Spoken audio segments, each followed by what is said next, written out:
Once again, we want to thank you so much for joining us today. It's another episode of Healthcare Today with the HSA. And today we're going to be talking to the good folks from the cardiology unit over at HSA about some new and exciting things that they have happening over there. I would take the great time to relax and enjoy and have a conversation. Thank you so much for tuning in. Go ahead and introduce yourselves. Good afternoon. My name is Dr. Kregiel. I'm consultant cardiologist and I work at HSA for 7 years. Good afternoon. I'm Dr. Ulett-Ivey, registrar in cardiology, and I've been with the unit for 5 years. So you say the cardiology unit. Tell me where you guys are located. First of all, thank you for having us today to share with your audience our good news with our service, which was recently relocated from main hospital to Smith Road Medical Center. We are located in second floor. Previously, the general practice service was moved, specialist clinic, most recently pharmacy and phlebotomy. So we are another part of the service which was moved to 3 weeks ago to Smith Road Center. Okay, so it's a new location, but same great service and some enhanced services, I would imagine. Yes, definitely. We really enjoy, and we were waiting a long time, 3 or 4 years, and having this opportunity, I would like to express my appreciation to management of the HSA, who recognized our needs, who recognized needs of the patient, and to all efforts which were made to move us, to find a new location, to move not only staff but also our equipment which we have to new location. We appreciate and we're really thankful for all supporting staff like IT, the maintenance people. I'm sure that must have been a process. Overall, without them, we would be not able to function because we have not only clinical people, like not only we don't only see the patient, we do a lot of investigation and cardiac tests, and this is also opportunity to mention about it. We have 4 consulting rooms. New location. We have 3 diagnostic room where we conduct cardiac tests, like echocardiogram, ECGS, all kinds of stress testing, like treadmill stress test, like pharmacological stress test. We do the Holters, ambulatory blood pressure, ECG Holters. We have another diagnostic room, in which technician interrogate pacemaker. Okay. We have treatment room. We have triage room, and relatively spacious waiting area for the patients. How bigger is it compared to the older unit? I'm assuming, because you mentioned, let me do my math, 3, 4. So I've heard 7 rooms plus area for treadmills. So this is a big area that you guys moved into. Indeed. We were located before in Women Health when we had like 2.5 rooms, I believe, altogether, maybe 3 rooms. Okay. Some corridors shared with. Wow. So this is a huge upgrade, and so that must mean more equipment. You're able to actually get more services into there. Doc, tell me a little bit about that. So definitely this move has allowed us obviously to be able to accommodate more patients, to be able to do more testing for the patients, and it's just more of a comfortable space for both staff and patients. And a lot of times we have patients who are elderly who come with a relative. So we're not so crunched for space anymore. We're able to accommodate that better. Kind of spread out just a little bit. Kind of spread out a little bit. I believe we hope that our patients and their relatives are happier with this space and this transition, even though we hope that, most people won't get lost. We have tried to inform them of the move. But we hope they will be more comfortable in our space. Based on this, how many nurses do we have inside the cardiology unit now? There's 2 cardiology nurses, both from the UK. Okay. So there's myself, Marcus, and we just had a new member of staff join 2 months ago from London. That's good, because when you hear of a growing unit, you have to have the supporting staff, and you have to have the equal amounts, because you're going to get busy. That's the fear. You get bigger and you get more busy, so you have to have the personnel to go along with that. Absolutely. We have 2 consultant cardiologists right now. The most recently joined us, Dr. Brian Norona, who is experienced cardiologist, clinical cardiologist in adult cardiology. And we hope he will help us to, and he will provide additional service. Okay, excellent. We have 3 technicians, 3 cardiac technicians, who do ECGs, who do ambulatory blood pressure monitoring, who do stress testing, who assist. And they do the echocardiogram heart ultrasound, which we do as an outpatient, because we are talking about outpatient service, but we are still provide the cardiology service in inpatient for patients who are hospitalized, and still we are in 2 locations. So realistically, y'all are double duty. Y'all outpatient and inpatient. Absolutely. And we have 2 nurses right now, and we have also in the past different nurses join us, so they still help us from time to time if our nurses are on vacation. And sometimes simply we need. It looks like we need at least 3 of them. Well, and we have very good clerk, registration person who speaks Spanish as well. And that's one of the things I was going to come to. In this day and age, we're a very eclectic island. We have many different nationalities, primarily Spanish. And, the communication is a skill. I mean, of course, we all speak English to a varying degree, but just the comfortability of, because you said some words that I'm probably going to have to look up later. And when I listen and be like, what exactly is that? But if I heard that in my native tongue, maybe I would be able to understand that just a little bit more. We are a very diverse community, and I always stress that. I say, living in Cayman is the university, because you run across so many different nationalities, so many different cultures, and our HSA is a good reflection of that, because speaking and understanding is very critical when it comes down to your health care. And I think, over the course of time, I've seen it evolve and grow. And I'm so happy and so proud of it. You mentioned that you were expecting some new personnel. What's the cardiologist that you said that's coming with? Dr. Brian Norona. So based on that, are we is it a specialized field that the doctors, or is it just overall cardiology that we're talking about when it comes down to the unit? I am mostly clinical cardiologist. I am adult and pediatric cardiologist. I'm sorry, that's the word that I'm looking at. Do we have adult and pediatric cardiologists is what I'm looking for? You are. Yes, we do. Dr. Kregiel is adult and pediatric cardiology. Dr. Norona is adult cardiology. For my listeners, I'd like to think of them as me if I was listening to the program.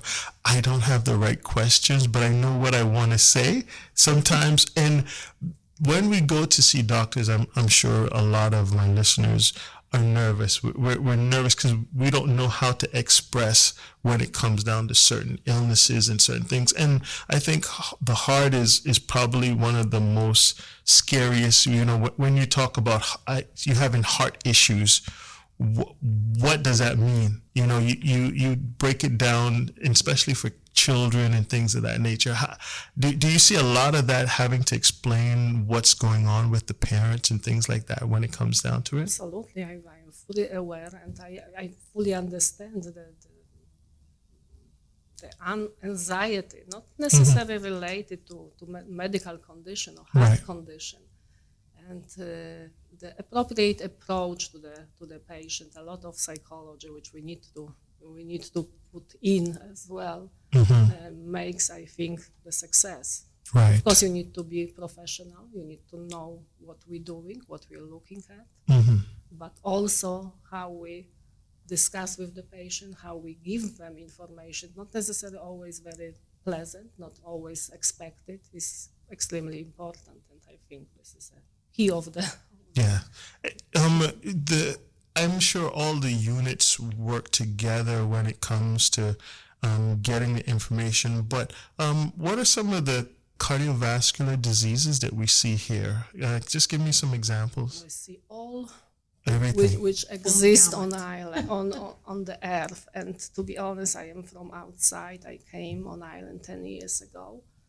And because it's a small island, but from other hand, you have a lot of diversity, like genetic probably diversity. Within 1 or 2 years, you are able to see all, not only very common cardiac condition, but also very rare condition because of genetic diversity of a lot of different different nationalities and migration. Right. So obviously the cardiovascular disease, everybody knows, is number one of killer in the world. From other hand, cardiovascular means heart and vessels. We are talking about heart attack, we are talking about arrhythmias, we are talking about heart failure, but also the stroke. But the good thing about cardiovascular disease and prevention, largely they are prevented by some changes, lifestyle changes, and control of 3 main risk factors like hypertension, cholesterol, and smoking. We can reduce the burden by 80%. Just by smoking? Just by smoking, reducing cholesterol, and controlling hypertension. This is 3 main cardiovascular risk factors which we know, and we maybe later on we talk a little bit about it. So when we talk about cardiovascular disease, we're talking about the diseases of the muscle, like heart attack, like myocarditis, like inflammation of the heart. We're talking about the abnormalities of the valve, like valve can be leaking, can be stenotic. And all of that is on this little island? Absolutely. Definitely. Absolutely. Definitely. Wow. And part of it is we don't see and hear of it. We hear the generic ones. Oh, they had a stroke, they had a heart attack. But you're getting very specific with different things that we just don't hear that often. And just by reducing those 3 things and eliminating smoking and doing those things, that can reduce it by 80%? Yeah. Wow. The death because of heart attack and because of stroke.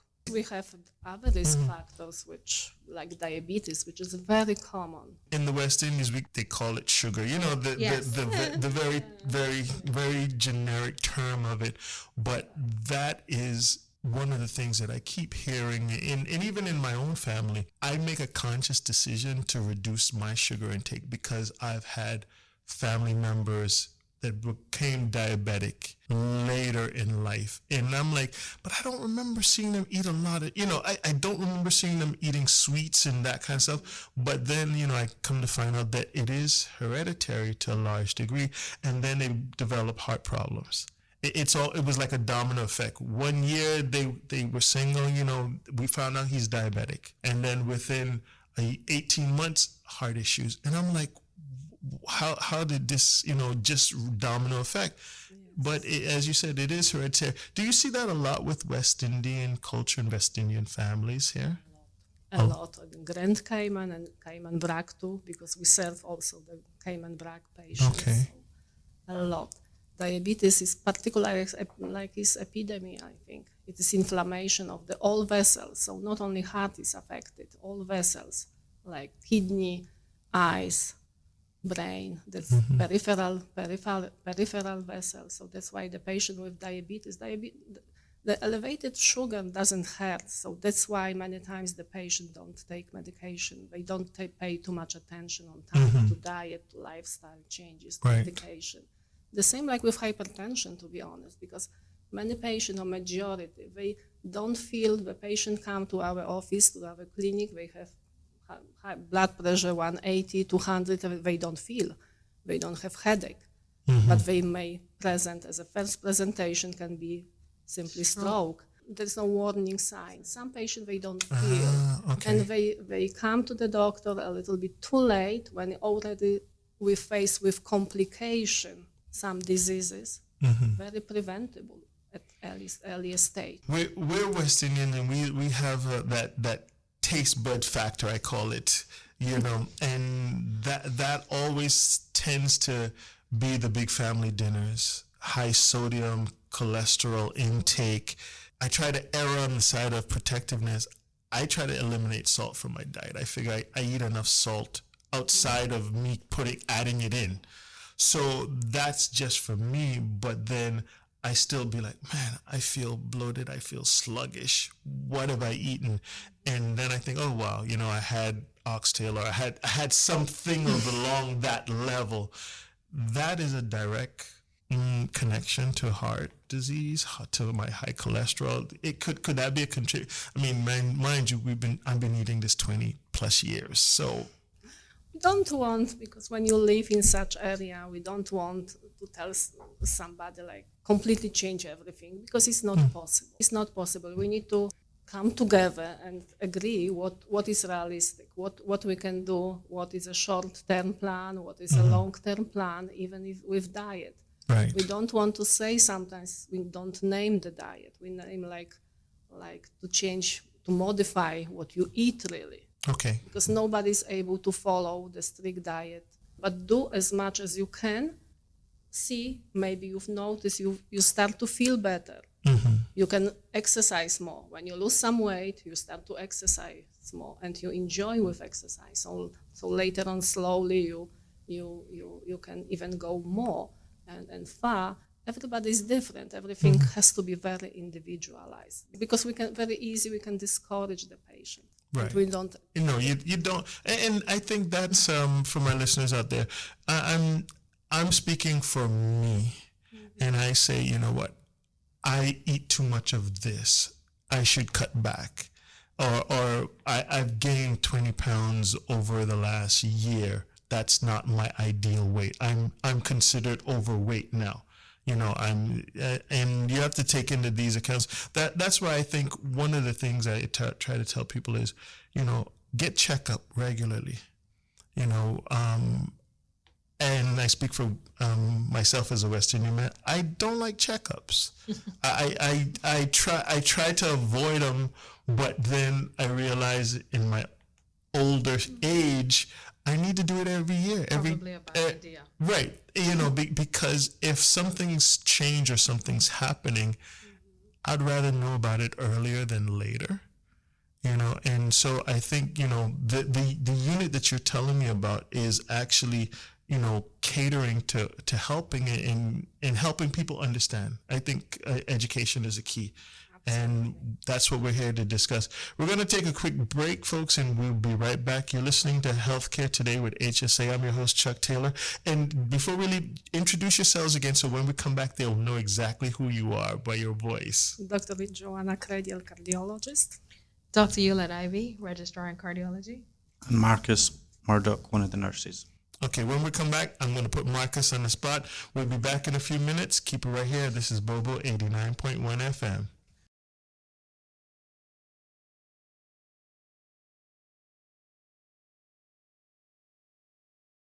And we're back. It's Healthcare Today with your HSA. I'm your host, Chuck Taylor.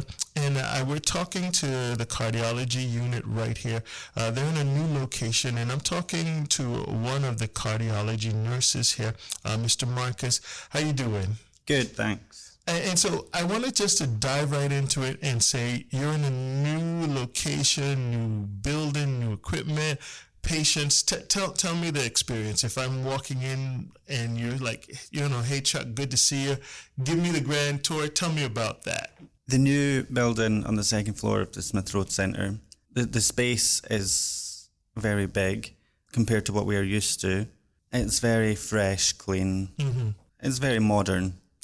And that's what I always like when I hear new and modern, all of a sudden it's like, okay, you know what, we're moving in the right direction. We're not 100% there, but we've taken 30 great steps in the right location. And as a patient walking in, more comfortability, more room for my family. Because I would expect that most times when people come in, they're not coming in alone. Yeah, it's a lot of people bring their family with them for support. And there's a lot more room to accommodate the families of the patients. More privacy. And Definitely more privacy. Yeah. I would always think, having certain conversations, you want to be in a room. You want to, good or bad, whatever the information is, privacy is definitely a key, and I think that a bigger place such as this offers that as to them. I was just thinking in wheelchair access, things of that nature. God forbid I'm coming in and I'm experiencing heart problems right away. Walk me through some of the process, what you would go through if it's outpatient.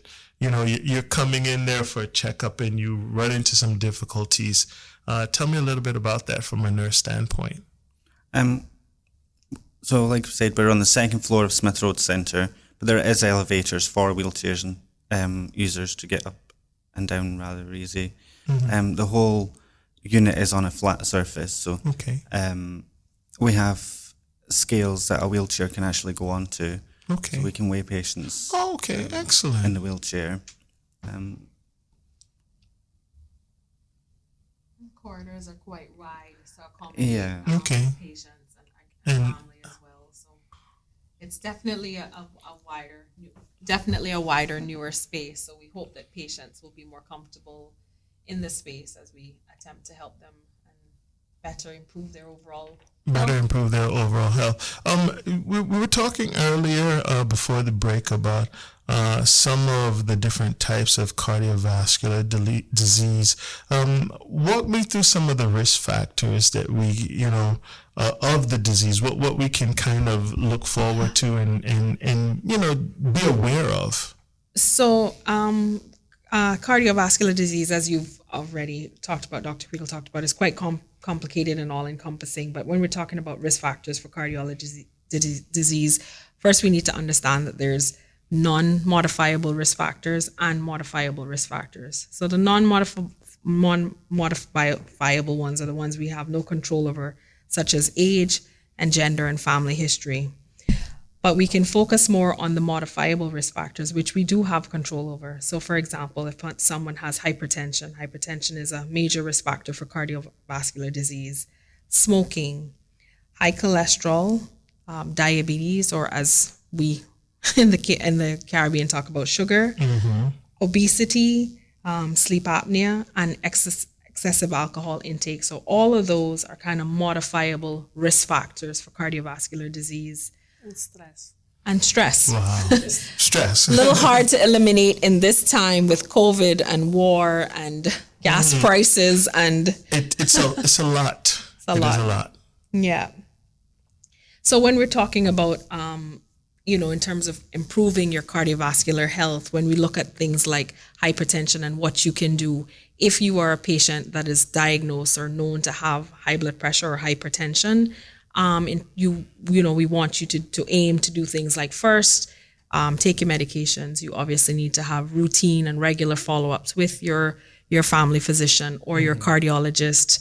You need to be taking your medications regularly. Try not to run out of them. Put a plug in there, as it is hurricane season. Remember to have a full supply of your medications in case we are getting into things like hurricanes and not. Right, and not being able to access. I stress that all the time. I said, hurricane season, try to double up. Have a. If you get 100 pills, get 150, get 200, right. Put it aside because have a little extra supply. You never know. Yeah. You could be shut off for a little while. Exactly. In terms of smoking, as Dr. Kregiel was pointing out, smoking is a major risk factor for cardiovascular disease. So if you are a smoker, we encourage you to, get into a program where you are willing to wean off and stop smoking. Definitely is a major contributor to cardiovascular disease. Again, in terms of high cholesterol as well, if you're hypercholesterolemia or dyslipidemia, so your cholesterol numbers are elevated. What would elevated numbers be if I because I'm assuming that people do check these things from time to time, and if somebody said what's an elevated number, I probably wouldn't know. Right. So I mean, obviously that's something you would have to come to the doctor. So we encourage you, Chuck, and your listeners to come to see us, because we're friendly people and we want to help. Making me laugh. So that would be something that would have to be done via blood test, where your cholesterol numbers, it's a fasting test. It has to be done, and then we would be able to get the numbers which are established whether you're high or low. Normal cholesterol would be 200 or under, 200 millimoles or under. And then once you kind of have all your fasting lipid panel or cholesterol panel done, we're able to assess where you are and what you need to do. So if you're a person that has high cholesterol that needs to be on medication, again, being responsible in terms of taking medications and adhering to a treatment plan that is detailed out by your cardiologist or your physician is important. And then obviously eliminating, saturated fats and fats from your diet. Having an exercise plan in which you try to stick to, and weight loss to try to, improve all of those numbers are all helpful things to reduce your cardiovascular risk. Exactly. And so realistically, for my listeners out there, go see your doctor, get into the idea and the habit of going and get checked up, because the things that she said, it starts with your personal physician saying, hey, your numbers is looking high. We're going to follow through with this. Right. That's kind of the starting point. So for young people like you, at least a yearly check. At least a yearly check. You're so kind. Thank you so much. And folks, and what that means is when you turn 50, before you turn 50, you should be going to get this yearly checkup. Just a quick toss out there. Thanks. She's such a sweet person. So let me ask you this. Based on the information, no smoking or quit smoking, eat better, eat healthier, multiple, not the and I'll say, because they're on the health here, not just the brown plate. Mix up the colors. Make sure you have some colors in your food, and also exercise to a varying degree, and stress. Lower your stress, and try to get good sleep quality. So good sleep hygiene, that you're getting adequate sleep. All of these things play into stress and how it all translates to overall health. I know nobody in my realm that I'm thinking that gets 2 or 3 of what you said right. So folks, this is a chore that we're going to have to work on to get better at, because we're talking your health, we're talking your life here, and it was coming from the professionals. So really listen to the next few words that they're saying, because this could have a direct impact on your overall quality of health right here in the Cayman Islands. So I'm gonna jump into it on a personal level. Why did you guys each tell me why you get involved in cardiology? I mean, out of all the sciences and out of all the medical fields, why so much the heart? Why so much, more than the heart, why cardiology?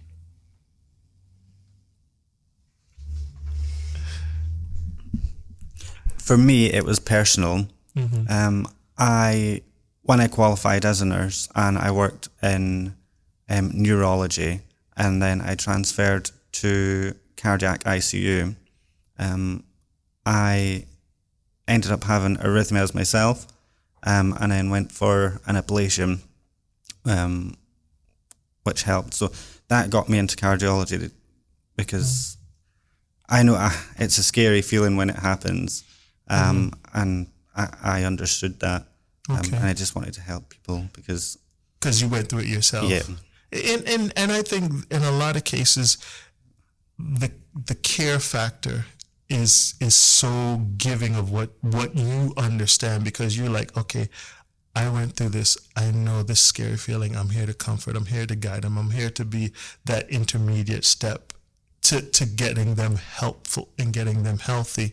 You know, that's a thank you so much, Marcus. I appreciate that. And of course you, Doc. For me, my road to cardiology was actually not a direct or straight one. I kind of ended up in cardiology quite wasn't planned, but I got here. I began working with Dr. Kregiel and I loved it. So I'm here to stay as long as they'll let me. But in our region, obviously, as we've been discussing, the risk factors for cardiovascular disease are there: the hypertension, the diabetes, the smoking. West Indian food, Cayman food is great.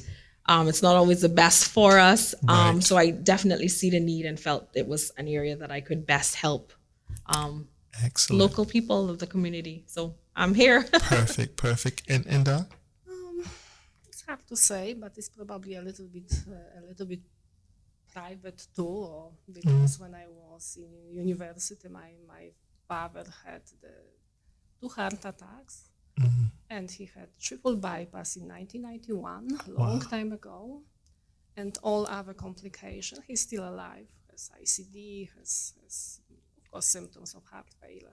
But I think that time I started maybe to some interest in cardiology, but it wasn't very obvious. But when I think I fell in love gradually, not immediately.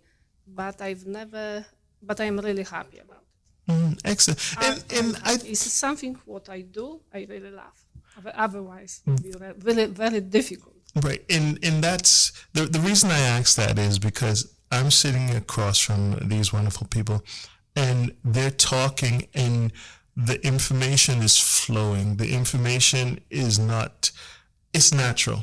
And that's, to me, that's always a show that this person cares about what they're doing. There's a love for it. There's a desire to help. There's an understanding that you are giving the ultimate quality care to the person because it's personal to you. Whether it's personal, but it's become part of who you are. And I think, and I commend you folks for doing that and being there for this community because it is well needed. It is well needed. So we were talking about risk factors.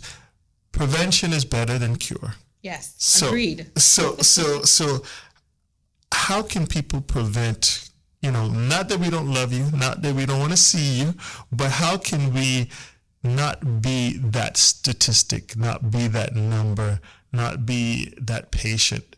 Tell me how we can go about that. Okay, so for prevention of cardiovascular disease, I'll start with smoking first. If you are a smoker, I plead with you today to think about smoking cessation and how you are going to achieve that goal. So do not use tobacco products if you are not a smoker. And if you are a chronic smoker, we encourage you strongly to stop. So smoking cessation. We encourage you to get moving. So be active, be physical. The literature is that you get 150 minutes of aerobic activity per week. So we ask you to move, whether it is run, whether it is swim, whether it is jog and play with children on the football field. Get your moving activity means in. Sweating a little bit. And moving means sweating a little bit. Not yes. walking up and down the steps. I mean, if you're going to do it multiple times and get okay. 25, 30 minutes in on a day. Right. Yes. Okay. We ask you, as you rightfully said, get a colorful plate. So eat a healthy, heart-healthy diet where we're talking about lean meats, we're talking about fruits and vegetables, legumes, and low fat. So if you're going to have fats, not all fats are bad. We want you to have stuff like, the mono unsaturated fats. Okay. We want you to... We usually recommend the Mediterranean diet. Okay. Or DASH diet, which is very similar. DASH diet means dietary approaches to stop hypertension. It was diet which was invented. It was medical trial. Okay. So it's acronym from medical trial, which was proved to reduce the high blood pressure. Just on diet. Just on diet alone. Just on diet. The main key of this diet, when we talk about it, is just to reduce the salt intake to 1.5 gram per day, which is plus a lot of vegetables, of course, a lot of fruits, less processed food. Less sweet drinks. Sweet drinks. Soda. In other words, folks, sodas, processed food. Try to eat as natural, as organic as we can, and that has a direct correlation to this. Yes, it was proof clinically, and proof in medical trial. So statistically significant, not just observational trial, like we have patient and we see reduction, but also proved we use as some reference for the patient too. Wow. Excellent. About the sleep apnea, we mentioned it. Sleep apnea is very, very, very common, to be honest, on this island. It is related to obesity as well. So patients who have sleep apnea. Sleep apnea, which if anyone's listening, means that you basically can't go to sleep at night. You're staying up all night in even a little bit further than that. What's the actual clinic, if you can tell me a little bit about sleep apnea? So sleep apnea, people do have an issue with sleeping, but more importantly is that they actually have apneic episodes, or where they don't breathe correctly or stop breathing while they are sleeping. And a lot of times they're not aware of that. So they wake up quite tired or feeling like they didn't get a proper or adequate night's rest, which leads to daytime sleepiness and a host of other problems, elevated blood pressures, and the list goes on. I mean, long-term uncontrolled sleep apnea can lead to heart failure. So there's quite sleep apnea is a big one. Because your body isn't getting the adequate amount of oxygen and rest. Right. Wow. Right. Okay. I see I've heard a lot of people doing I forgot what it's called, CPAP and those things. CPAP, yes. Yeah, CPAP. Or BiPAP. Yeah. Or BiPAP. Is that a correlation with some sleep? The treatment for sleep apnea, because this device provides you with efficient oxygen during the night when you sleep. Okay. I have the reason I say that is I have a brother-in-law who was diagnosed, and I know he uses that, and for years he would complain that he wasn't getting adequate sleep, and part of it was that they found out that they literally had to observe him sleeping at night. He would wake up because he stopped sleeping, and mind you, he's quite a large gentleman, and so immediately one of the things was reduce the weight. Yeah. And reduce the weight, and it got to the point where it's actually part of his routine now to get up and get active, and thank God he lost like over 100 pounds, but we're talking almost a 300-pounder guy. Yeah. And I mean, he played football and stuff like that in the States, but that was the weight. Right. And now that he's not exercising as much, it's just weight. It's no longer muscles. Right. So these are some of the things that contribute to cardiovascular disease and episodes. Yeah. Correct. Can cause the hypertension, can cause arrhythmia, heart attack. It is correlated with higher risk of such cardiovascular event. Okay. So we talked about the risk factors. We talked about the prevention. On the HSA side, let's have a conversation about that. What are some treatment options that are available for someone? I mean, of course, we realize that there are different treatments for different things and also for different people, but just give me kind of a overall view of it. So as a cardiology service, we obviously serve the inpatient, the patient who are admitted to the hospital, who come to accident emergency.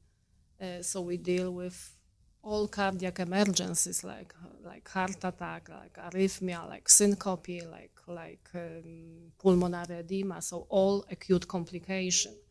This is part of our job as well. This is an inpatient. We admit the patient. We are part of the multidisciplinary team, including the physician, including the anesthesiologist, including dietitian, respiratory therapists, and other medical professionals. Okay. The outpatient setting, which we are talking more about it today, which is cardiology clinic or cardiology unit, we see the patient who are relatively stable cardiovascularly, who are able to walk in, who have a lot of cardiovascular diseases or risk factors. We have full variety of patients, from very sick patient to patient who come like for prevention. Because the aim, our work, I think, is to first of all to treat the patient with existing cardiovascular diseases, to prevent progression. Okay. And treat the patient, another group of a patient with risk factors, which we want to control the risk factors, which we just mentioned about, like hypertension, diabetes, obesity, cholesterol, sleep apnea, those groups, to prevent and protect them prior complication and developing of progression of disease. Okay. And also another group of patients are like, maybe not a patient, but also who we address to is the general population, to educate them to promote the lifestyle, the healthy lifestyle, which also we talk about. And a healthy lifestyle reduces these factors. Exactly. And we should start from very early age, like from the childhood, to be successful later on. We always tell the patient what we're talking about, what will be next week. We think about what will be next 5 years, but also what will be in 20 years. It's not only the target which we want to achieve just now, but we need to think what will be in 20 years. So how to slow down or prevent or protect the patient prior progression of disease. What we do in outpatient setting, we see really a lot of patients. Our number are very, very high. Yeah. With patients who had the heart attack, with coronary artery disease, with all types of arrhythmia, with hypertension, with different type of heart failure, with valvular disease, with syncopes. We do quite a lot of testing. We do quite a lot of diagnostic tests in outpatient unit, including a lot of heart ultrasounds, treadmill tests, other stress testing. All of those are done in the clinic. The new clinic. Done in new clinic. We cooperate with cardiac rehab, and I think Marcus can tell a little bit more about cardiac rehab because it's run by physiotherapy, which we closely cooperate and send all patients who had recent heart attack or cardiac surgery or any intervention like angioplasty to this cardiac rehab program, which I think the patient, not all of them, but many of them, they really benefit from. Okay. We, of course, cooperate with respiratory therapists, with dietitian to provide comprehensive care for our patient, for cardiac patient. And that's what I like about what you're telling me. It's a complete, even though it's one group, you reach out to other parts of HSA, dietitian, you're talking physiotherapy, and all of that is working towards the benefit of the patient. And it starts realistically because they had a heart attack. Now you're trying to get them better. You're trying to change their diet, trying to get them motivated, trying to get them moving. It's a pretty daunting task, to say the least. So, I mean, what you're telling me, there's so much moving parts. And Marcus, tell me about a little bit about the physiotherapy part of it. The cardiac rehab that we do Monday, Wednesday, and Fridays is based at Baytown in the physiotherapy department. It's an 8-week program for people that have had heart attacks, surgeries on the heart, or other cardiovascular disease. And what the aim of the program is to get people moving again as well. It's about building them up to having lifelong exercise and also educating the patient, about how to eat healthier. We also bring the family in once during the program as well to teach them how to do basic life support as well. Wow. And it's so strange. Cayman, you come full circle. I was just in Baytown 2 days ago, and I looked up and I saw, it's like, oh, they have a gym up there. and I saw it, and then I was like, well, no, they said physiotherapy, so it's probably some sort of medical gym. But I just left it at that, and I just filed it away in the back of my head. But now I know where the connection is. Okay, awesome. Folks, once again, you're tuned into HSA. Once again, you're tuned into Healthcare Today with HSA. I'm your host, Chuck Taylor. We just got a few more minutes left, and we're going to be wrapping up shortly. I'm talking here with the folks from the Cardiology unit over at the new location. Tell us how to get in contact with you, and then give me a little wrap up. So again, thank you for having us. Our new cardiology outpatient unit is located on the 2nd floor of the Smith Road Medical Center. In terms of getting in contact with us, we have 2 numbers that are directly to the unit. If you're dialing from outside HSA, it would be 244-2764 or 244-7511. That would take you directly to the cardiology unit. For patients that are established patients of ours, or patients that want to email in questions, we have a direct cardiology email as well. That is cardiology@hsa.ky.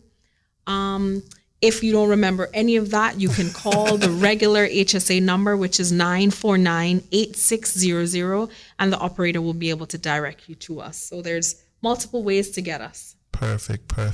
And in wrapping up, We still have a lot. Thank you very much for having us. No. And this opportunity to give us, as I said, to share our experience, our plan.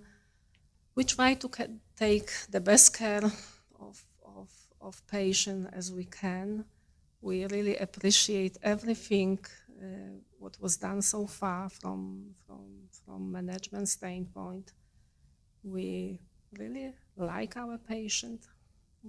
We have a lot of walking patients. We still try to accommodate them. Right. I don't want to say everybody can walk and will be seen immediately.